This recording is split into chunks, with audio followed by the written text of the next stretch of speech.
Hello guys, আসসালামু আলাইকুম। আপনারা সবাই কেমন আছেন? আশা করি ভালো আছেন। আমি আপনাদের কাছে একটি পার্ক নিয়ে আসলাম।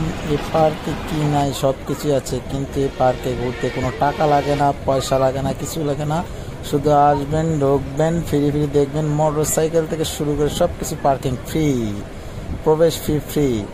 সো গাইস, দেখতে থাকুন আমার এই ভিডিওটা। Let's go.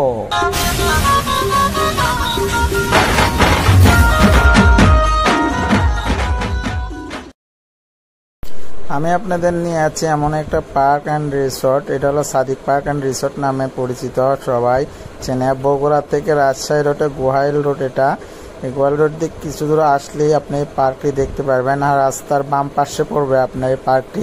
পার্কটির ভেতরে অনেক কিছু আছে, রাইড আছে, ভালো ভালো খাবার পাবেন এখানে। মানে সব কিছুই খাবার আছে কম বেশি আর কি। পার্ক ছোট হিসেবে অনেক কিছু ভালো আছে। যাই হোক, আমি আপনাদেরকে দেখাই কি কি আছে পার্কে। এই যে ছোট বাচ্চাদের রাইড আছে, এখানে দেখতে পারবেন। এখানে বড়দেরও রাইড আছে, যেখানে বড়রা উঠতে পারবেন, বড়রাও উঠতে পারবেন। ট্রেন আছে, আরো অনেক কিছু আছে। আর বিশেষ করে পার্কে সুবিধা আছে দুইটা, হলো একটা হলো পার্কে প্রবেশ হইতে কোনো ফি দিতে হয় না, এবং গাড়ি পার্কিং যেমন বাইক আছে, কার আছে, পার্কিং করবেন, কোনো পার্কিং ফি দিতে হয় না এই পার্কে। তো আমি বগুড়া অনেকগুলো পার্ক ঘুরে দেখছি, সবগুলো পার্কেই দেখছি 20 টাকা 30 টাকা গেট ফি দিতে হয়, প্লাস বাইক পার্কিংয়ের ফি দিতে হয়। তো আমার জানা মতে বগুড়ার ভেতর মনে হয় একটা পার্কই আছে, এই পার্ক অ্যান্ড রিসোর্টে কোনো প্রকার বাইক ফি দিতে হয় না, প্লাস জন প্রতি কোনো ফিও দিতে হয় না। তো গাইজ, সবাই ঘুরতে চাইলে এই পার্কে আসেন। মনোরম পার্কটা অনেক সুন্দর। আমি রাতে আসছিলাম, রাতে ভিডিও করলাম। পার্কটা এত সুন্দর কি বলবো, আর আপনারা না আসলে বুঝতে পারবেন না, পার্কে আসলেই বুঝতে পারবেন পার্কের দৃশ্যটা। আর এখানে তো ছবি শ্যুট করার জন্য অনেকগুলা জায়গা করে দেওয়া আছে, আপনার মন মতো ছবি উঠাইতে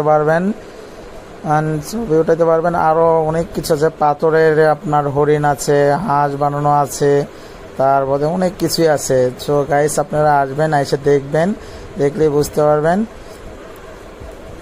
এর থেকে আর ভালো পার্ক মনে হয় এই বগুড়া শহরের আশেপাশে পাবেন না।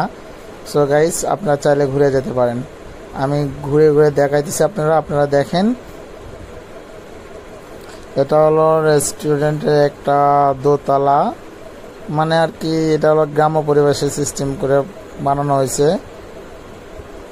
এই পাশে পুকুর, পাড়ের ওপর পুকুরের ভেতরে আপনার নিয়ে গেছে।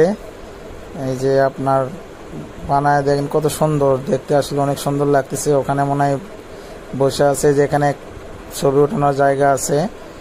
এই সাইডে অনেক সুন্দর একটা জায়গা। এখানে দেখছেন ছোট বাচ্চাদের জন্য